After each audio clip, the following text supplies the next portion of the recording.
Welcome everyone to Vested Interest. This is Shane, and before we get into the video, I'd like to take a moment to thank everyone who's taken the time to watch, comment, and like the videos, and a special thank you to those who subscribe to the channel. I really do appreciate it. The channel continues to grow because of people like you, and if you are a dividend growth investor and you are on your journey to financial freedom, hit that subscribe button down below. Join us on our journey to financial freedom. Join the vested interest community, building a community of like-minded dividend growth investors. I do portfolio updates every Sunday morning, so tune in tomorrow if you want to check out that. I also do a stock pick of the day series Monday through Thursday, where I look at a company, the stock breakdown on a company that has pulled back on the day to see if there is any value.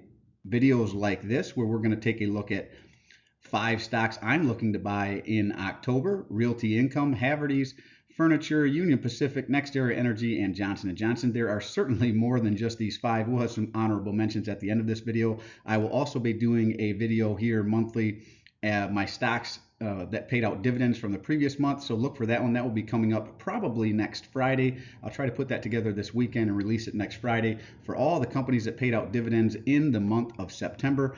But this one here is going to be, like I said, a 5 stocks I'm looking to buy in October video. So let's take a look and see where I am seeing some value.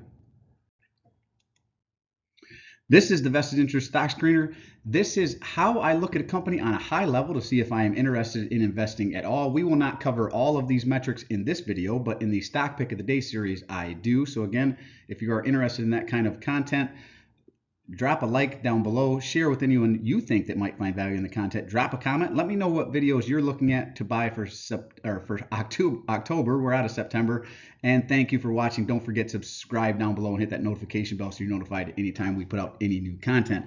So what I'm looking for whenever I do a Stock Pick of the Day series, join me for that Monday through Thursday. I want to understand the business, so that's how I start out the video. Growing free cash flow the last 5 years and expected into the future.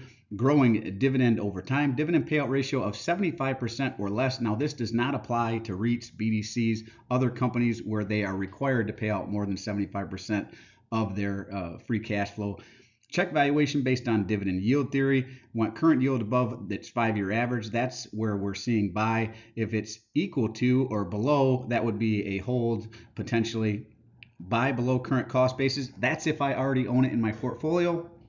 If it's one that I'm looking to add to my portfolio, I want to add whenever it's within 15% of its 52-week low or lower, right? Preferably right up against its 52-week low or setting a new 52-week low if possible. And I want to look at the return on invested capital, return on equity, and I want that equal to or greater than its industry average or 10% or plus. And we're going to look at the forecasted earnings per share growth equal to or greater than its industry average or 5% or plus.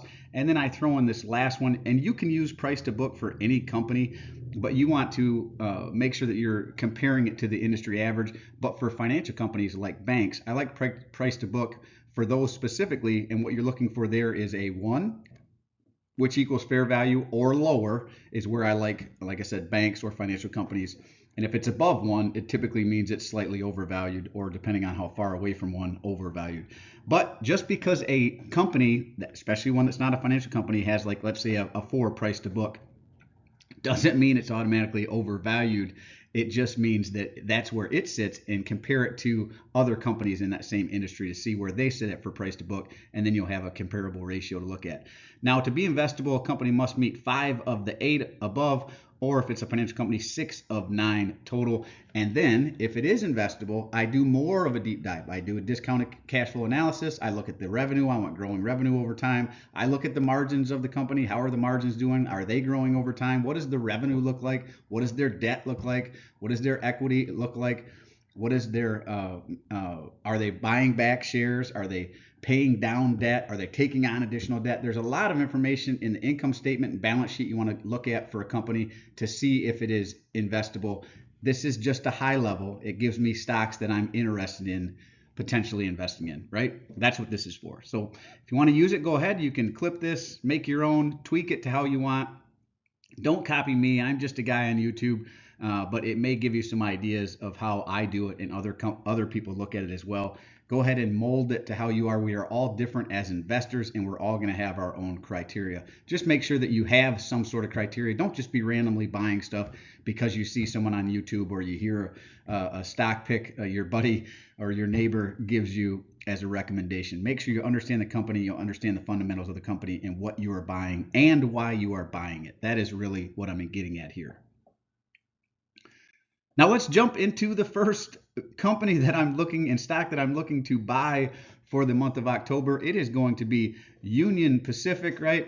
You can see ticker UNP. This is out of the industrial sector. These are all going to be out of different sectors here this week. And I started with the lowest yielding one first, so lowest to highest on the dividend yield. But as you can see, it closed out the price here at $203.63 as the close of business on Friday.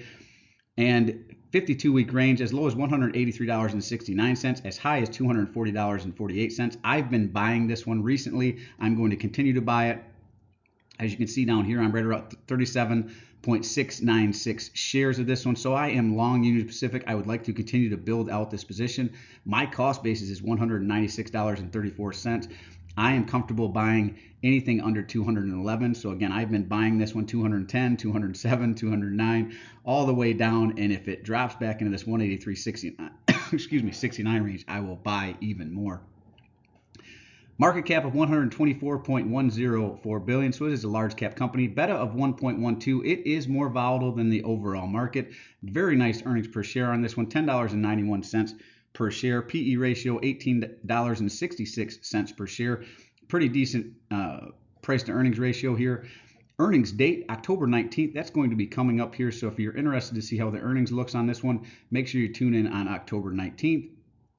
Not to this channel, I won't cover it, but you could be able to find it on Google or some other channel if that covers that sort of thing. I don't really go over earnings on this channel. I just do not have the time. I do have a full-time job. My wife and kids do like to spend some time with me on occasion. Forward dividend is $5.20. They are a quarterly payer, and their dividend yield, very nice dividend yield, 2.55%. Ex-dividend date was August 30th, so you would not be in line for the next dividend if you were to buy them now. And one-year target estimate, at least according to Yahoo Finance, is $249. Now, I included, and I don't typically include this in the Stock Pick of the Day series, I just don't want to confuse people, but they, at least according to Yahoo Finance, says that it's potentially overvalued by about 16%, but they see bearish indicators here, and I don't look at the charts like some other people. If you're a person who follows the charts, this probably means more to you. That's really for day traders or traders in general. I am more of a buy and hold long-term investor. I do options, but I don't use charts to do options. I sell covered calls, or I sell cash secured puts if it's a company that I'm looking to add to my portfolio or increase my position on. And that's a way I generate a little bit of additional income. So, hey, if you do that, let me know down in the comment section below. What companies are you running covered calls or cash secured puts on right now? Let's keep running through this.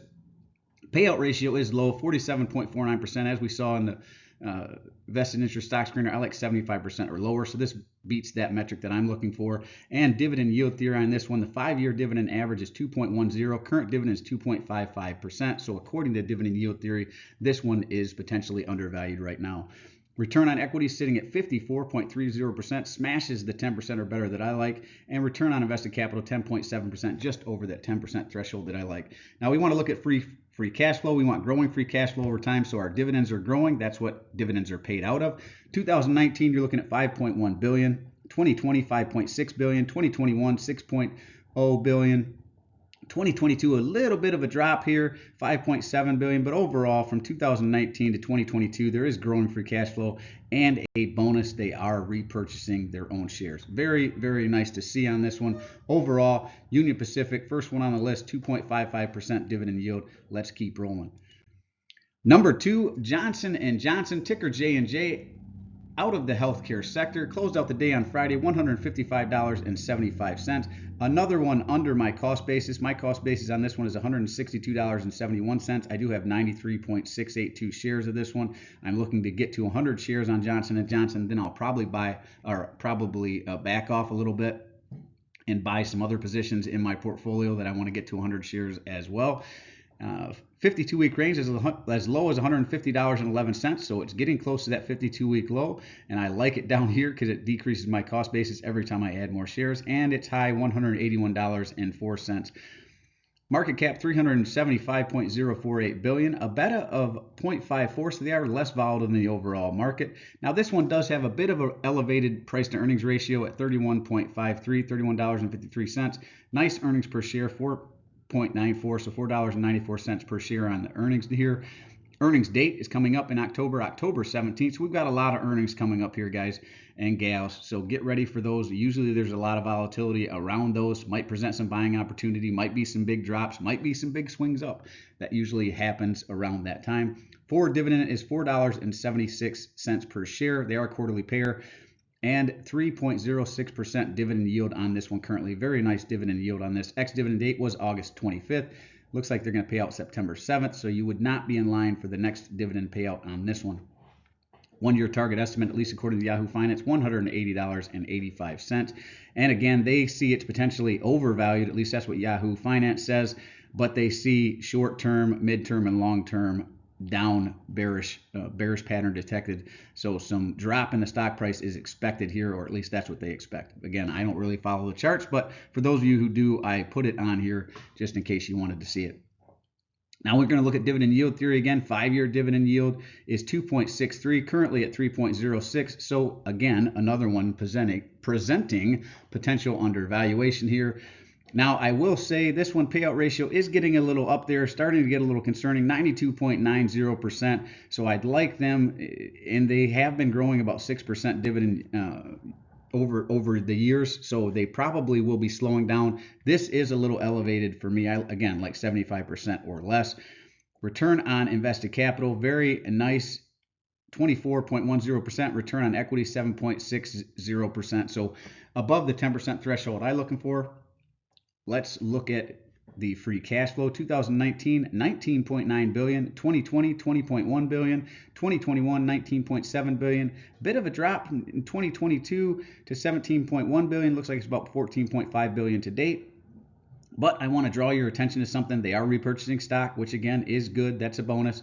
And you can see here in 2021, 19.7 in free cash flow, but only 3.4 billion in repurchased shares. They doubled that up, or almost doubled that up in 2022, 6 billion in repurchase. So that accounts for some of that drop in free cash flow there, if not all the drop in free cash flow. So overall, I'm going to call it 2019 to 2022.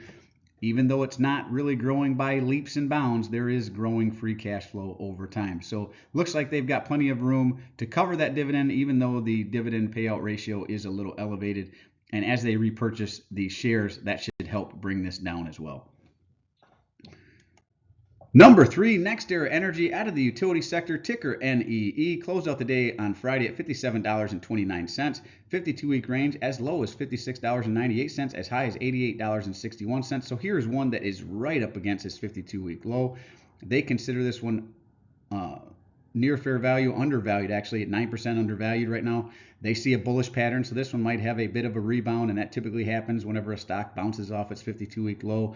So look for a bit of a rebound on this one, even though they still say short-term, mid-term, and long-term, bit of a pullback here. They're calling it a bullish pattern. Bollinger Bands must have crossed over again. For those of you who knows what the charts mean, and I know some of it, I just don't use it for. I'm not a trader, right? I'm a long-term buy and hold dividend investor. But for you traders out there, drop a comment. Let me know what you think of this one. Do you agree here? Market cap of $115.938 billion, beta of 0.47. They are less volatile than the overall market, even though you can see a bit of volatility here recently. Price to earnings ratio is $14.15 per share. EPS, earnings per share, is $4.05. Very nice numbers overall on this one. Earnings date sometime between October 26th and October 30th. Forward dividend is $1.87 per share. Very nice dividend yield on this one, 3.28%. Ex-dividend date was August 29th.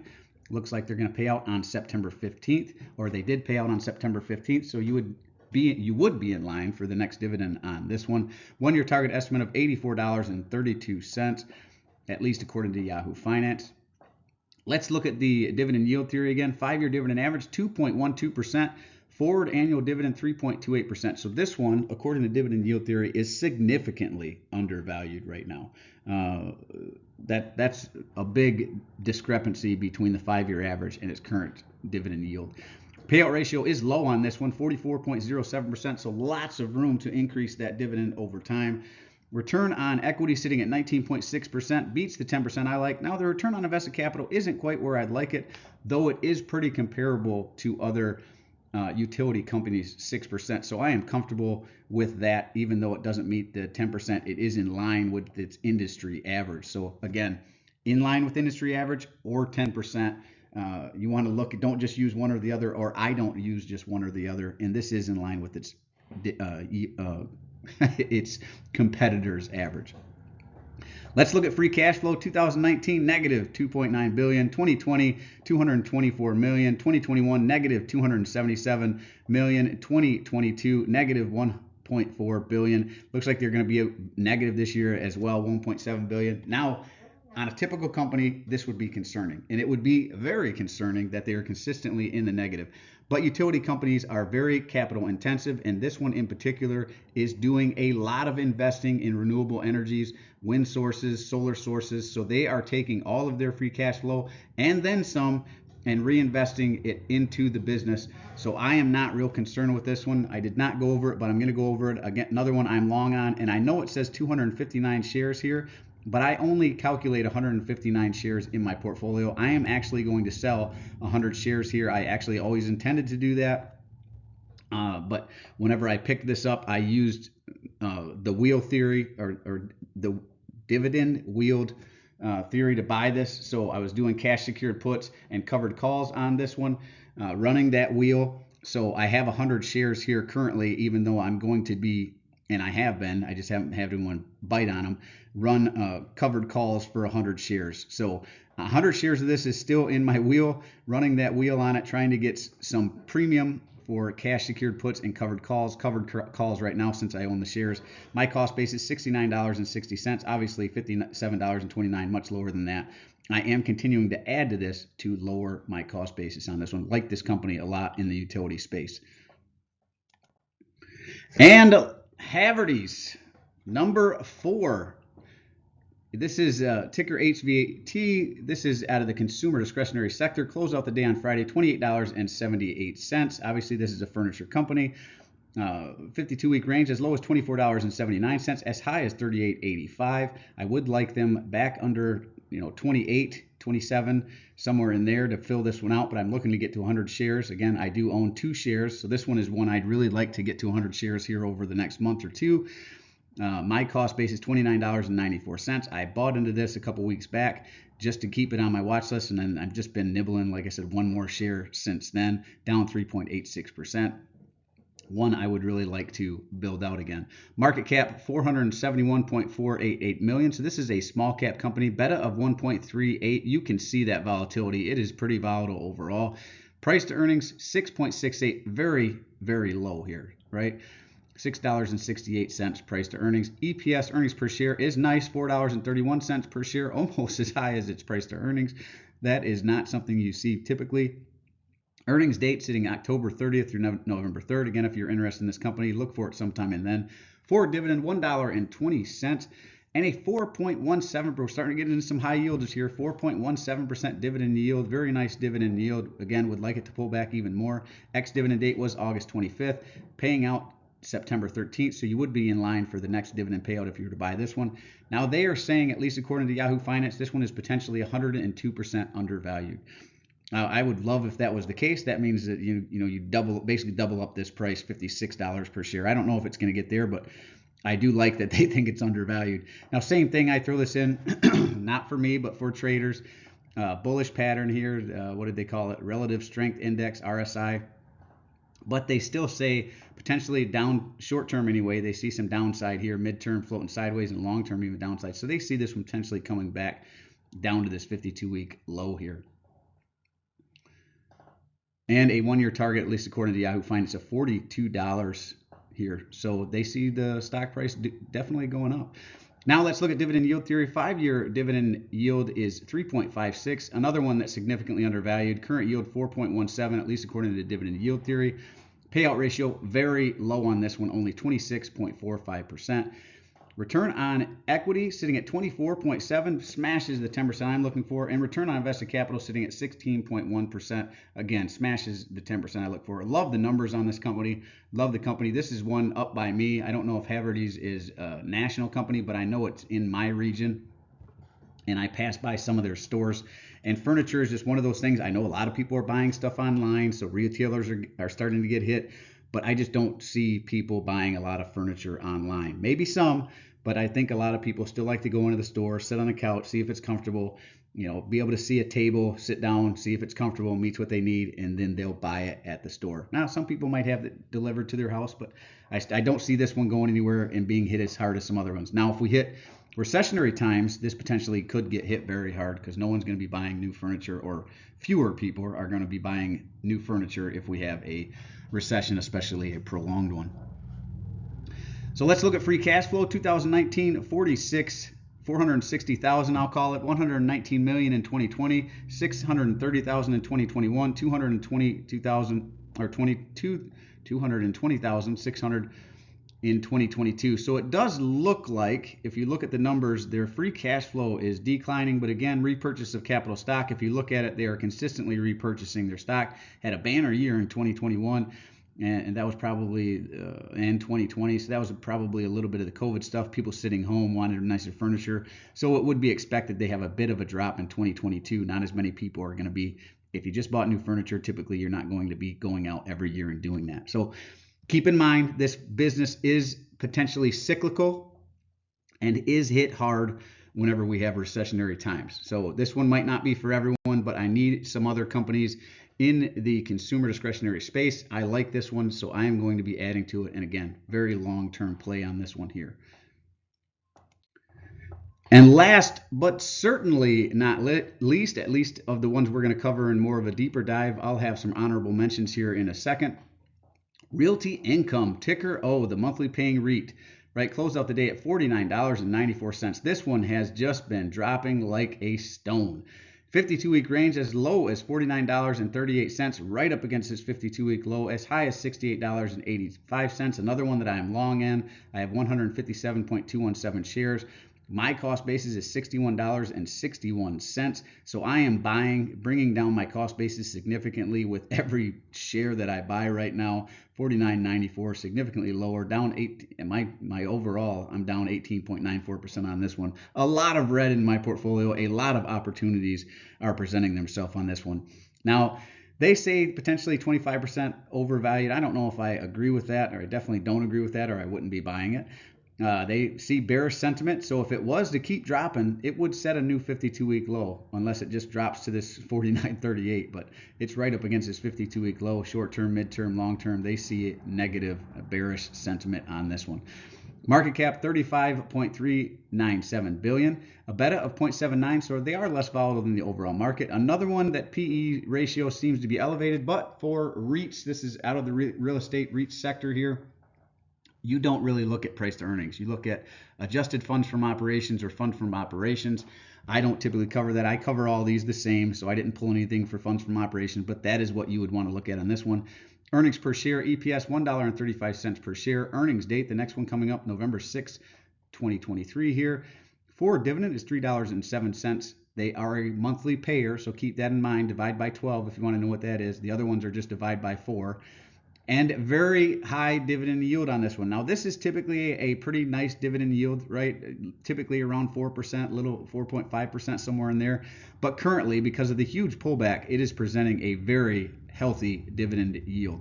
Ex-dividend date was September 29th. We just passed that. It's going to pay out October 13th. So kudos to you investors who are about to get that payout. I will get that payout here in the next couple of weeks as well. And 1-year target estimate, at least according to Yahoo Finance. I'm, again, not affiliated with Yahoo Finance, just one of the sources I like to go to for information. They see a bearish pattern, again, as we said here. Now let's look at dividend yield theory. 5-year average, 4.32%. Forward annual dividend yield, 6.19%. According to the dividend yield theory, presenting a buttload of value here right now. Payout ratio, now I don't necessarily agree with this because the way they do the numbers, again, you want to look at adjusted funds from operations to do the payout ratio, so this is not really relevant here. Let's look at return on invested capital and return on equity. Return on equity sitting at 3%, lower than I typically like, but for REITs, not terrible. Return on invested capital, same thing, lower than what I typically like, but for REITs, not terrible at 2.5%.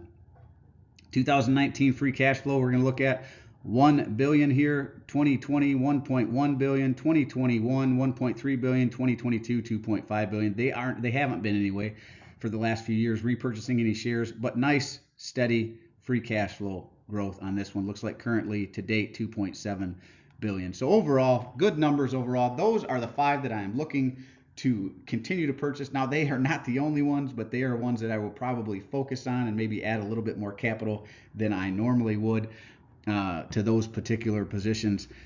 But like I said, not the only ones that are presenting value. Let's look at some of the honorable mentions here. We've got Pfizer, which is right up against its 52-week low. Verizon Wireless, General Mills, CVS, Texas Instrument, Procter & Gamble, Cisco Systems, Bank of America, several others. If you've been watching the Stock Pick of the Day series, you'll see that a lot of them are right up against the 52-week low. Raytheon we covered, General Dynamics, Lockheed Martin. I mean, there are so many. I probably could have put 3 or 4 more slides in here and covered at least a dozen that are right up against their 52-week low or getting very, very close. So a lot of deals out there for those of you out there. Now, don't freak out, guys. This is the time and gals, this is the time a lot of investors start freaking out. They start to see red in the market. They start to get concerned, and they start selling at a loss. You have not lost a dime, even if you're in the red. You saw some of mine in the red, 18%, 13%, 20%. I'm down on a couple companies, 30 and 40%. I have not lost a dime unless I sell and lock in that loss. We are seeing some temporary volatility in the market. People are freaking out. They didn't realize the Fed was going to keep rates as high as they were going to for as long as they're saying. Now people are starting to realize, which I've been saying for a while, the Fed is going to keep rates high. And guys, we are not even, by historical standards, extremely high. Historically, the Fed rate is between 4 and 5%. Yes, we're high. We're over that at 5.5%, and they're talking about going to 5.75%. But historically speaking, that is not extremely high. That is really not that bad. We've just been historically low for the last decade plus. So people got used to low rates. Now they're freaking out a little bit. These companies are going to need to adjust. So some of these prices are going to adjust and come down. But right now, a lot of these companies are really, really oversold. And it's a great time to buy them at a discount. Procter & Gamble is not quite there yet, but it's one that I'm watching. Texas Instruments looking good. Bank of America is right up against it. Cisco is at its 52-week low. CVS right there, Pfizer, Verizon, General Mills, like I said, a bunch of other ones as well. Let me know in the comment section below what you are looking to buy in the month of October. I'd love to hear from you. Drop a like on the video, share with anyone you think might find value in the content. Drop a comment again down below. Thanks for watching. Don't forget to subscribe and hit that notification bell. And that is it for this one. As always, appreciate you stopping by. If you haven't done so already, don't forget to show me some love. Hit that thumbs up, ring the notification bell. Most importantly, subscribe to the channel. Join us here on the Vested Interest community, building a community of like-minded dividend growth investors so we can share our experiences, stocks like this. I do personally read and respond to the comments. I'm always interested to read your questions, opinions, or suggestions for future topics. So if you have some stocks, companies you'd like me to cover in the Stock Pick of the Day series, drop them down below. I'll work them into the rotation. And this is Shane signing off, wishing peace and prosperity to you and yours. And remember, financial security comes to those who take a vested interest. Hey, thanks for stopping by, and we'll see you in the next one. I'm not a financial advisor. Nothing in this presentation should be considered financial advice. I'm only sharing my opinion and investing journey for educational and entertainment purposes. Investing involves risk against money. Should never invest any amount of comfortable losing. Always do your own research. Invest based on your situation, circumstances, and select criteria, or seek advice counsel from a certified financial advisor.